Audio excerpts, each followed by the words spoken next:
Bismillahirrahmanirrahim. Bertemu lagi dengan Ustaz Sahrukan Al-Habib Umar bin Hafid.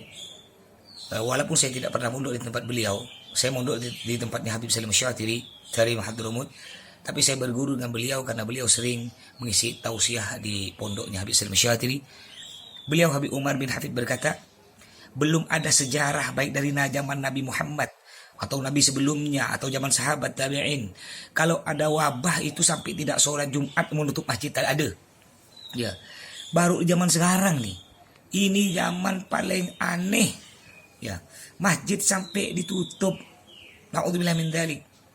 Sampai melarikan diri dari Allah Subhanahu wa taala. Udah sih bilang dari video-video kemarin, bah, budak-budak tak percaya masih. Ngerti tak kau? Kalau pingin corona stop nih, stop. Ya. Dekatkan Allah, dekat pada Allah. Masuk tuh masjid, rajin beribadah. Jangan kau hitungan otak kau dengan akal kau, kan. Kalau dengan akal kita nih, akal kita ya, menurut akal kita. Kalau kita ngumpul dekat, apalagi ada orang batuk bila, kita bisa nular. Itu menurut akal kita. Jangan kita bawa dengan akal kita. Ya, tapi kita kembalikan semua kepada Allah. Kita kalau masuk masjid, masjid ini kan rumah Allah. Kalau kita masuk masjid, artinya kita dhaifullah, tamu Allah. Namanya tamu, pasti dihormat. Tamu Allah, ya, yang datang ke masjid kan adalah tamu Allah, pasti Allah hormat. Nggak mungkin pula Allah nak beri tamu yang datang ke rumah diberi penyakit, tak ada. Pasti diberi yang bagus-bagus oleh Allah, diberi kesehatan, kesembuhan, rezeki yang banyak, berkah. Begitu. Makanya Masya Allah ya, Alhamdulillah, saya lihat bangga, saya masih ada beberapa masjid yang masih buka. Cuma saya sedih, rasa nak nangis ya. Melihat berita ada masjid ditutup, ya Allah, kasihan. Makanya kalau ingin aman nih, cepat corona hilang dari muka bumi ini. Dengar tak kau? Kalau ingin cepat corona hilang dari muka bumi ini, ya, dekati masjid. Ingat sekali lagi, belum ada cerita. Coba berikan bukti. Zaman dulu yang ada wabah penyakit, masjid ditutup. Tolong berikan bukti. Baik dari zaman Nabi Muhammad atau zaman sahabat, berikan bukti. Tak ada, tak akan nemukan kalian. Paham? Sampai Habib Umar bin Hafid bilang begitu. Beliau seorang alim, bukan cuma alim, beliau seorang waliullah, kekasih Allah, ulama yang besar, sangat terkenal. Bahkan banyak ulama-ulama di Indonesia itu adalah murid beliau. Sampai beliau berkata, belum ada sejarahnya dari dulu. Ya, kalau ada wabah penyakit, ya sekelas taun, bukan sekelas corona. Kau tahu tak taun? Taun itu penyakit. Ya, kalau kena penyakit taun tuh, 1 hari mati langsung 100. 1 hari. Bukan sebulan mati 10, tak ada. Itu bukan taun.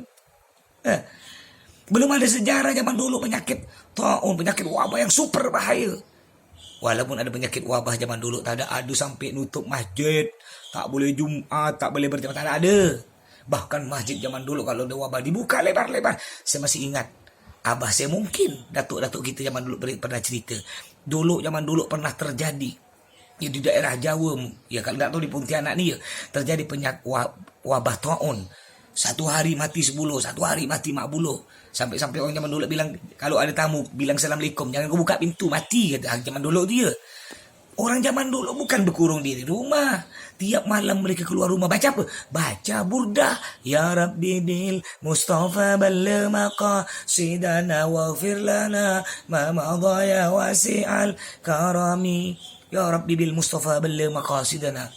Ya Allah, Ya Rabbi bil Mustafa, ya Allah, dengan syafaat Nabi Muhammad balligh maqasidana, sampaikanlah hajat-hajat kami. Waghfir lana ma maudha, ampunilah dosa-dosa kami yang telah lalu, ya Allah. Ya wasi'al karami, wahai Allah yang luas pemberiannya, wahai Allah yang murah, wahai Allah yang berikan kesembuhan semuanya. Begitu orang zaman dulu. Kalau ada wabah penyakit, mereka keluar rumah keliling untuk apa? Untuk baca burdah. Bukan bertapuk dalam rumah mekap. Ujung-ujung kau mati bukan kena corona. Matilah mak mekap di rumah. Karena apa? Tak ada kerja, mati lapar. Paham? Jadi yang biasa ke masjid, terutama yang tak pernah ke masjid, hari ini rajin-rajin kau masjid. Kalau kau ingin selamat dari corona, ngerti? Yang beri corona itu siapa? Yang beri corona Allah, yang beri penyakit Allah, yang beri obat penyembuhan Allah. Mintalah kepada Sang Pemberi, insya Allah kalian akan diberi. Assalamualaikum warahmatullahi wabarakatuh.